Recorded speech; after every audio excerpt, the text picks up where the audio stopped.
Assalamualaikum warahmatullahi wabarakatuh. Perkenalkan, nama saya Ridho Hermawan, NIM 1810817210007. Di sini saya akan mencoba sedikit menjelaskan program yang saya buat, algoritmanya untuk mengimplementasikan pencarian DFS dengan kedalaman iteratif, dan DFS dua arah. Sebelum saya jelaskan sedikit algoritma program saya jelaskan dulu pengertian masing-masing pencarian. Yang BFS atau Breadth First Search adalah algoritma yang melakukan pencarian secara melebar, yaitu mengunjungi simpul secara pre-order, kemudian mengunjungi semua simpul yang bertetangga dengan simpul tersebut terlebih dahulu. Maaf, tenggorok saya agak sedikit sakit. Jadi simpul yang dikunci dari algoritma BFS itu sendiri yaitu dari start, terus kita kunjungi simpul berikutnya, dicek apakah simpul tersebut merupakan goal. Jika tidak, maka dilakukan pencekan ke node sebelahnya atau node tetangga dari simpul yang dicek tersebut. Terus pencarian DFS beda sedikit dari BFS. BFS itu menggunakan pencarian dari node-nya sebelumnya ke node tetangga, sedangkan DFS adalah pencarian dari node sebelumnya ke node di bawahnya atau ke lapisan berikutnya. Jadi jika node tersebut belum ditemukan di layer tersebut, maka akan dilakukan pencarian ke kedalaman berikutnya. Jika pencarian tersebut dilakukan pengecekan dan merupakan sebuah goal yang ingin dituju, maka pencarian diberhentikan. Berikutnya yaitu IDDFS atau algoritma iteratif deepening search. Algoritma yang mengkombinasikan algoritma BFS dan DFS.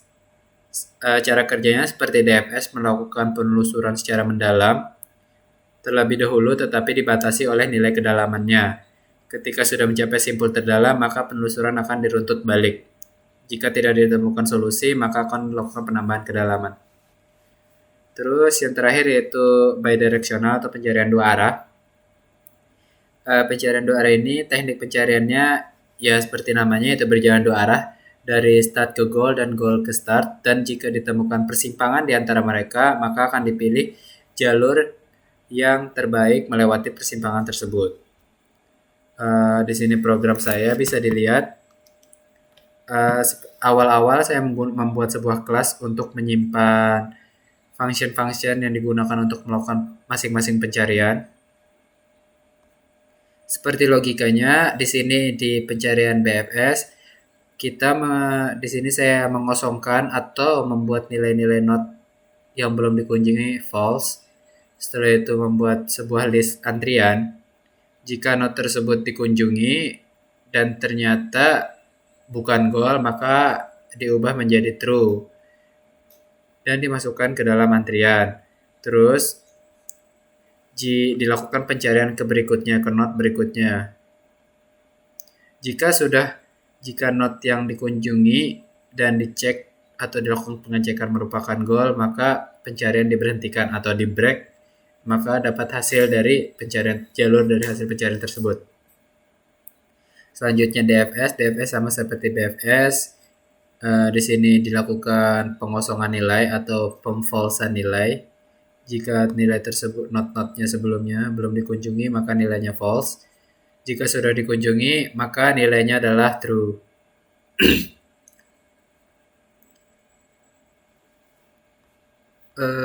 Kita run saja programnya agar sedikit bisa paham.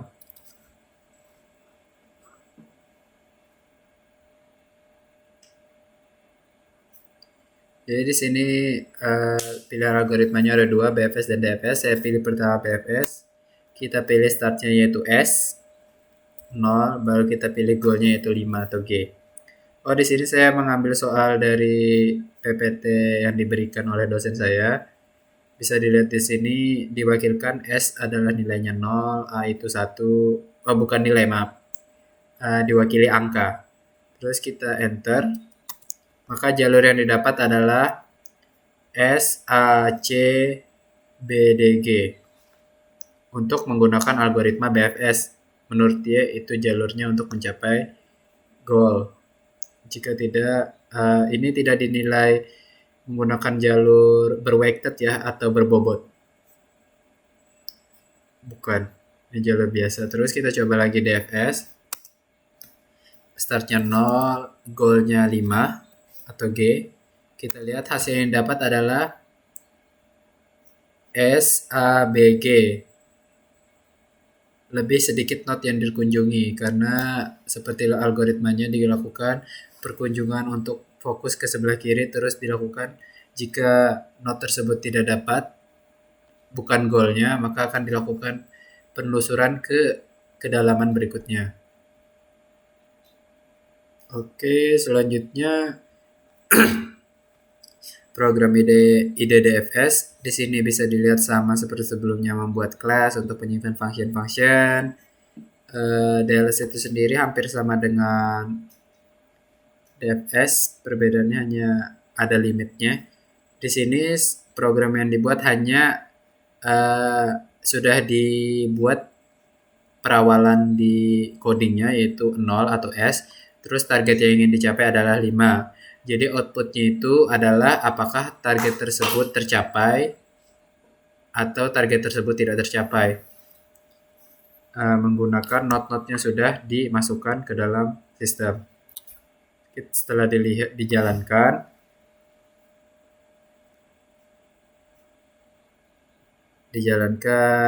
dari 0 start menuju G, targetnya tercapai. Berarti jalur yang dilewati itu berhasil menemukan goal yang ingin dituju. Terus yang terakhir itu bidirectional atau dua arah. Seperti sebelumnya, pembuatan kelas dulu untuk menyimpan function-functionnya. Terus di sini ada penggunaan function BFS untuk penggunaan visited, parent, dan queue atau antrian. Di sini juga ada persimpangan, yaitu fungsi yang digunakan untuk menemukan persimpangan jalur dari start ke goal dan goal ke start. Di sini adalah jalurnya, jalur yang dilewatinya jalur mana saja. Terus function bidirectional untuk memberitahu jalur yang terakhir dilewati mereka atau jalur terbaik yang dilewati, yang bisa dilewati. Maaf.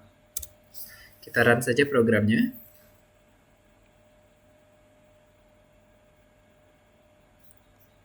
Jadi di sini kita pilih startnya dari S atau 0, goalnya 5. Jadi persimpangan yang terjadi di antara jalur tersebut atau jalur graph ini adalah berada terletak di node 1, persimpangan 1. Kemungkinan adalah jalur dari start ke goal SABG, terus dari goal adalah GDAS atau GBAS, dan dia mendapatkan persimpangannya di A. Jalur yang dilewati menurut yang terbaik adalah SABG. Sekian penjelasan yang bisa saya sampaikan. Salah dan kurangnya mohon maaf karena cuma sampai segini pemahaman yang bisa saya dapatkan dari internet dan bertanya-tanya ke teman. Dan terima kasih sudah menonton. Untuk teman-teman dan lain-lain, saya akhiri. Assalamualaikum warahmatullahi wabarakatuh. Bye-bye.